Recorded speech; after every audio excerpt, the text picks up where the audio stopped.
Eu quero falar um pouquinho sobre um assunto específico desse texto que nós lemos aqui.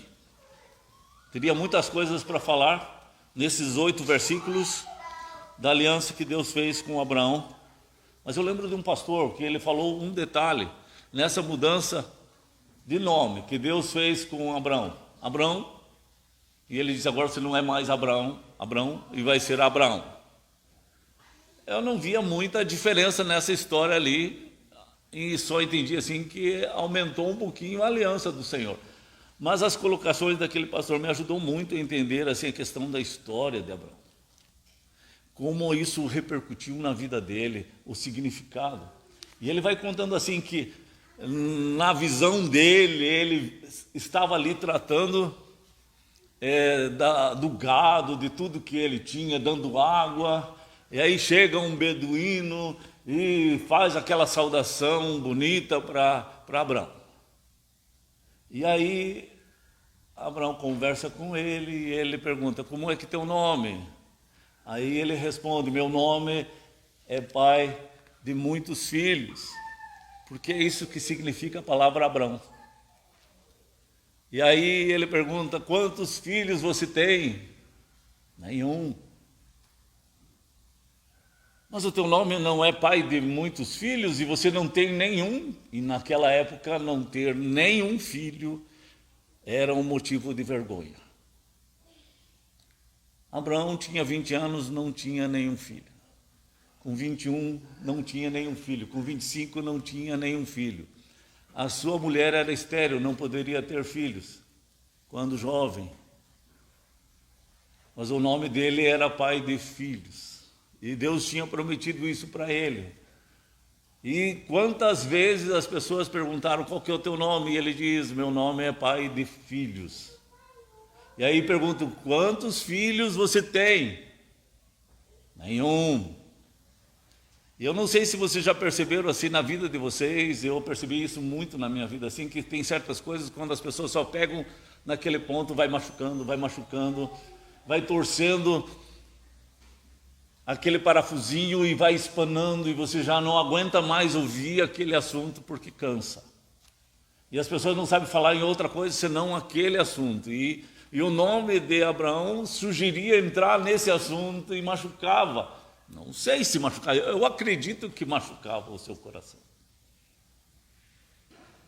E Deus vai se manifestando a ele, Deus vai cuidando dele.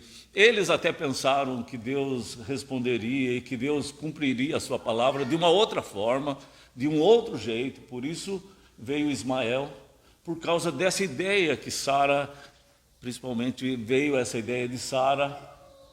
E aí Deus disse: não é exatamente de Agar, não é Ismael. Eu tinha dito que era de Sara, e é de Sara, só que Sara já está muito velha. Se quando o jovem não podia ter filhos, agora muito menos, estando tão velha. E você vê que Deus chega e fala com ele, e ele está com 99, e Deus diz assim: Abraão, você que é pai de filhos, eu não vou mais chamar você de pai de filhos.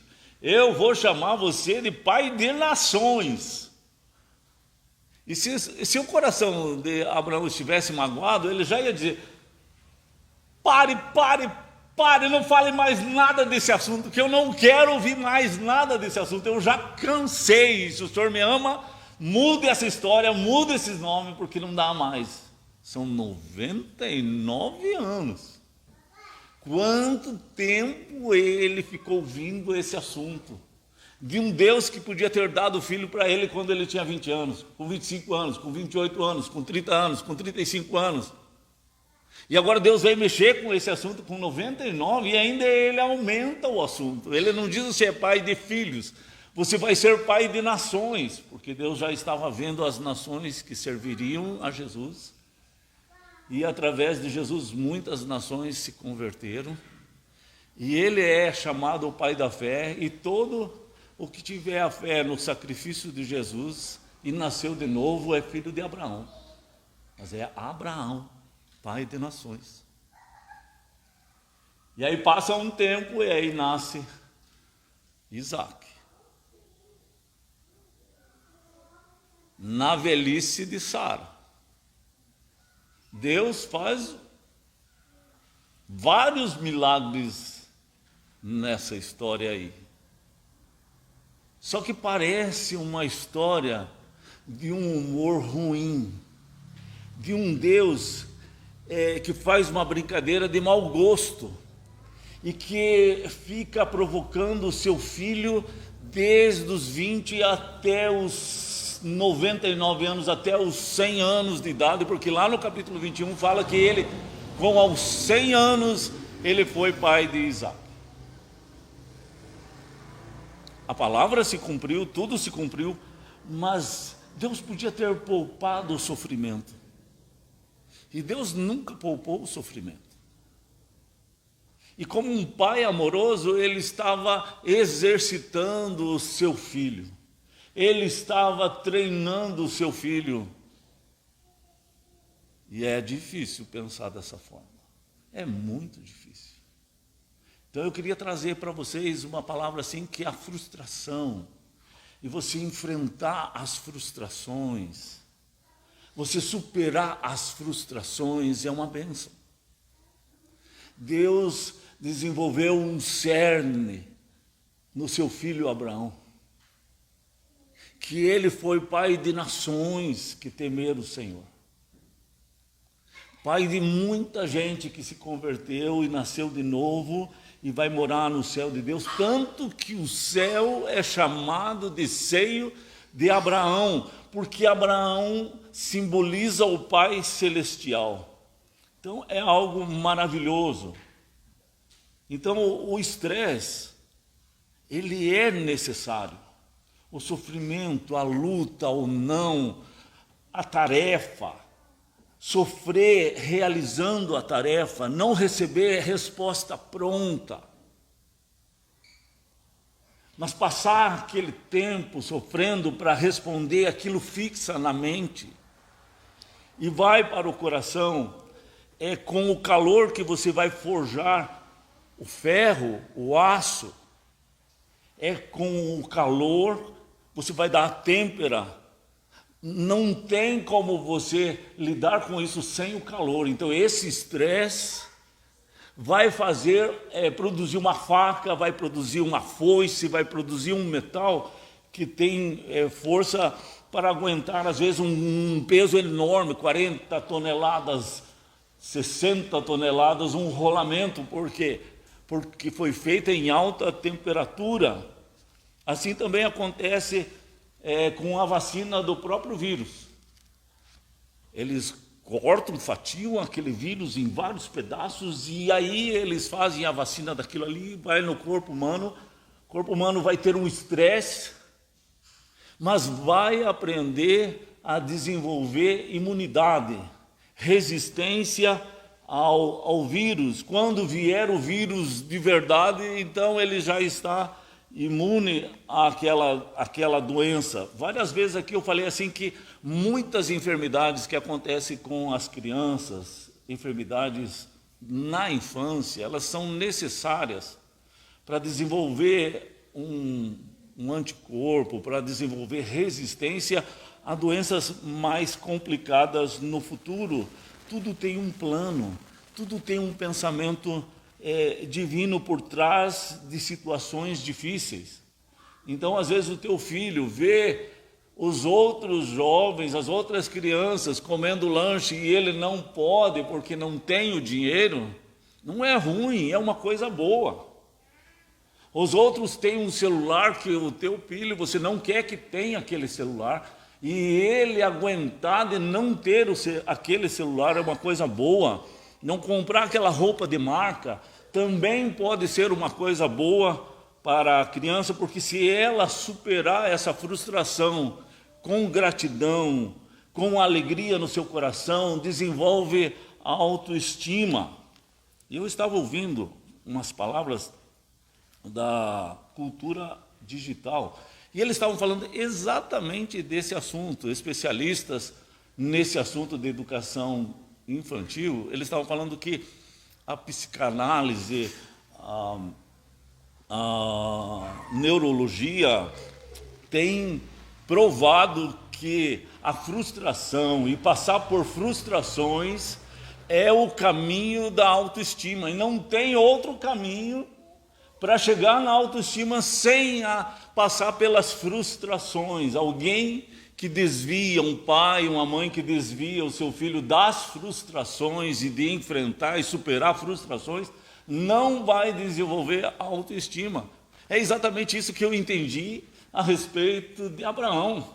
Deus, ele pensava alto a respeito do seu filho, ele não pensava pequeno a respeito do seu filho. E quando ele pensou alto, ele deu frustrações para ele e deu condições dele enfrentar, porque a Bíblia diz assim, que não vem uma tentação que você não possa suportar.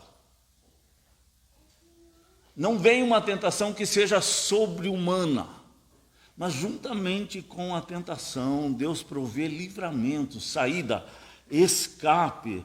Então, eles falaram assim, de como foi errado o ensino, a educação infantil, falando assim que a criança não pode passar por frustrações, porque isso aí vai traumatizar a criança, e quanto dano aconteceu em relação a jovens, adolescentes, adultos que aprenderam dessa forma, se tornaram emocionalmente infantis, fracos emocionalmente.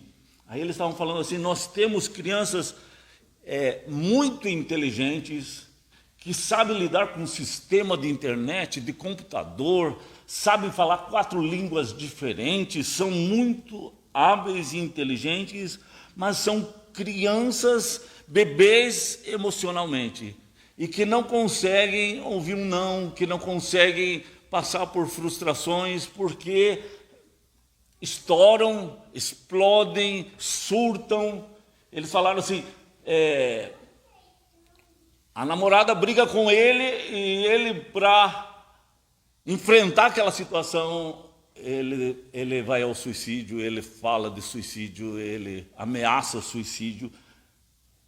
É desproporcional a forma que as pessoas estão respondendo a esse tipo de educação, né?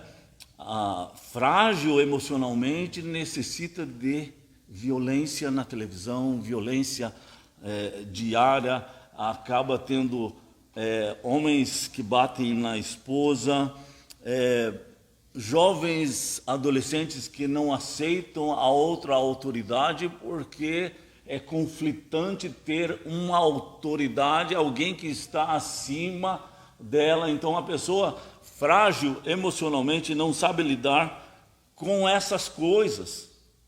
E aí ela não tem assim um espírito crítico, um juízo crítico de parar de fazer o mal contra outra pessoa e contra si mesma. Ela não tem freio, ela não tem domínio próprio sobre as suas situações. Então uma criança que aprende a enfrentar as suas frustrações, e o pai e a mãe deixam a criança enfrentar, não vai lá resolver a questão, não vai lá dar uma resposta pronta, deixa o conflito, deixa a luta, ela vai ser um adulto mais saudável emocionalmente, que acaba não se importando lá na frente de ter orelha de abano, não se importa de ter dente torto, cabeça grande, nariz grande, seio pequeno, não se importa com essas coisas, começa a se importar em cuidar do amigo, em cuidar do cachorrinho. Não, ele não é só importante quando ele é lanudinho, pequenininho, que parece um peleguinho, mas quando ele fica maiorzinho, que ele fica feio, também ele é importante, sabe? Cuidar daquele cachorro. Por quê? Porque está sendo desenvolvido uma autoestima sadia, verdadeira, boa, sabe esperar a hora do almoço sem reclamar, não precisa estar comendo na frente da televisão, sabe ver o seu time perder e não explode, aguenta, para de ficar olhando no espelho. não tem esse espírito de narcisismo, de que precisa de confetes, né? E se não vir os confetes se sente rejeitado, não se sente amado.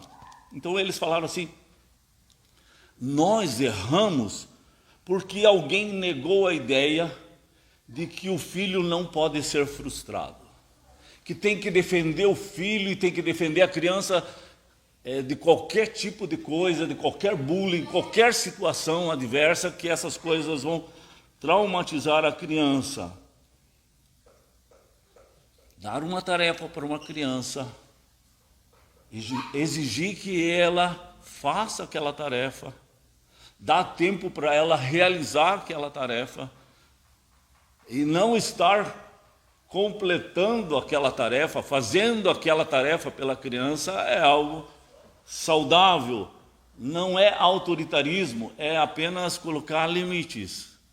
E lembre, Adão e Eva não conseguiram enfrentar um pequeno limite que Deus colocou. Limites são bons, fazem bem para a nossa alma. Às vezes a mãe, o pai pensa assim: eu amo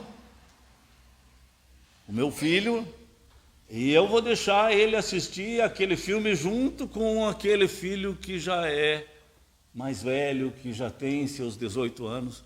Aí um prezinho adolescente fica assistindo o mesmo filme, e não deveria, porque a própria televisão, que é liberal, diz que não é conteúdo de criança.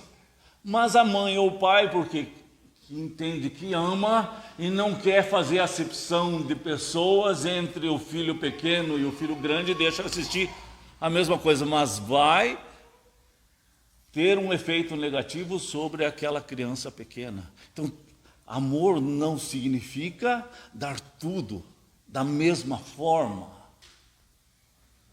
É mais ou menos como no passado tivesse um dos irmãozinhos com lepra.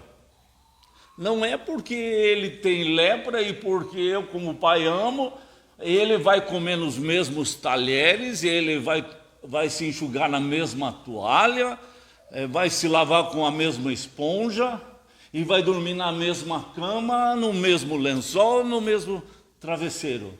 Isso não é amor. Amor não é assim. Amor sabe separar o filho, que naquela época que não tinha os remédios para controlar a lepra, ela era altamente contagiosa e ia contagiar todas as outras crianças. Isso não é amor. Então, às vezes, a gente tem uma noção errada do que é amor. Quanto mais longe de Deus, a gente vai tendo uma visão mais errada. Por isso que eu acredito que é longe de Deus que um homem vai bater na sua mulher. Não tem outra forma de pensar senão por ser uma sociedade que está longe de Deus, uma sociedade liberal que produziu esse tipo de coisa, né? Para ir terminando, porque tudo isso que eu estou falando, eu só creio que funciona e que vale a pena, tudo isso que eu falei, se nós nascemos de novo, se nós somos filhos de Abraão. Isso faz sentido. Enfrentar as frustrações, mas não ter nascido de novo, vai para o inferno tudo igual. Não vai fazer diferença em termos de eternidade. Vai ter uma autoestima bem boa e vai cair no inferno da mesma forma. Então, tudo isso que eu estou falando aqui tem que ter sentido e valor se a pessoa nasceu de novo, se ela é filha de Abraão. Eu estou trazendo conceitos que Deus trabalhou com o seu filho Abraão. E que às vezes a gente fica chateado até, por que Deus fez ele sofrer tantos anos assim, se ele podia ter dado um filho logo? E a gente pensa que a gente é mais justo do que Deus, mais inteligente do que Deus, quando a gente não é. Então, Deus ensina assim: se sujeite a Deus. Se sujeitando a Deus, você vai conseguir resistir o diabo. E quando você resistir o diabo vai fugir de você. Mas a primeira coisa é sujeitar-se a Deus, mesmo que você não entenda o que Ele está falando. Mas sujeite-se a Ele. Aceite o seu domínio sobre a tua vida e se coloque em submissão à sua palavra. Tinha um videozinho ali no Facebook que tinha uma criancinha pequenininha dentro do ventre da mãe e ele fazia assim com as perninhas e ficava indo para lá e para cá como se fosse uma gangorra. Coisa mais linda, né? Porque agora estamos fazendo uma campanha contra o aborto, porque aprovaram o aborto na Argentina e nós precisamos ir contra essa pauta globalista, que o primeiro passo, um dos primeiros passos que vai ser tentado é passar essa mesma lei aqui no Brasil. Então já se faz a campanha e fica mostrando, e é maravilhoso. A gente sabe, por especialista, que a criança bem pequenininha, né, fica até nadando dentro da barriga da mãe. E ela acha que é o máximo. Alguns estudiosos que tratam sobre neurose, lembra que tem os alcoólicos anônimos, tem também neuróticos anônimos. Porque a gente tem muito problema de neurose. E aí o que acontece? Eles falam assim, que quando a criança começa a crescer lá no ventre da mãe, não tem mais espaço para ela ficar lá brincando dentro da barriga da mãe. Aí ela ficou tão grande que ela fica concorrendo com o coração, concorrendo com o pulmão, concorrendo com o rim, concorrendo com outros órgãos. E aí a mãe, que está já nesse tempo, também sofre, mas essa criança está lá também sofrendo, porque agora ela é muito grande. E aí uns especialistas dizem que tem criança que já não aceita e já tem dificuldade com esse momento. Não consegue superar essa frustração, esse sofrimento, esse momento. Já leva para o lado pessoal e já leva como se fosse rejeição. Desde o ventre da mãe, porque já não aceita aquele momento difícil que não pode mais fazer o que fazia antes. E já tem dificuldade sobre o não desde o ventre da mãe. Então é algo para ser trabalhado, é algo para ser orado, é algo que os pais precisam dobrar os joelhos em relação aos seus filhos, porque rejeição é um problema da nossa alma. Isaías 53 fala assim que Jesus, ele foi o mais rejeitado entre os homens. Por que ele foi o mais rejeitado? Porque ele teria que levar as nossas rejeições, as nossas frustrações, os nossos abandonos, as nossas traições. Ele tinha que ser traído por Pedro, um discípulo dele. Ele também tinha que ser traído por Judas, um discípulo que não era nascido de novo. Tudo isso Jesus tinha que sofrer para que a gente pudesse ser livre e a gente pudesse também superar as nossas traições e rejeições, né? Quantos sofrem com esses pensamentos que não são bom o bastante, que ninguém se importa comigo, que ninguém olha para mim, ninguém me ama, ninguém me quer, ninguém gosta de mim, dá tudo errado na minha vida, eu não merecia isso, né? Não faz sentido viver. Quantas expressões negativas as pessoas sucumbem, levam para o lado pessoal uma frustração. Por isso a importância, desde eles pequenininhos lá no ventre da mãe, estar orando, lendo textos bíblicos para eles. Pai e a mãe orar junto, chorar junto por essa criança. Para quê? Para que Deus desvie do mal, para que possa vencer esses sentimentos, porque todos podem passar por esses sentimentos, mas muitos vão enfrentar melhor por causa das orações, por causa da palavra do Senhor, por causa da ação do Espírito Santo na sua vida, e não levar para o lado pessoal aquele sofrimento, aquele problema. Foi isso que Deus estava ensinando quando Ele não deixou que Isaac nascesse quando Sara tinha 20 anos, 17 anos, 25, 28, 30, 40. Não. Porque Deus queria mostrar que o seu filho, ele pode passar por frustrações, decepções, tristezas, e ele pode enfrentar. Isso vai fazer bem, vai exercitar os músculos da alma. E ele vai se tornar um cerne. E só o cerne, gente, resiste.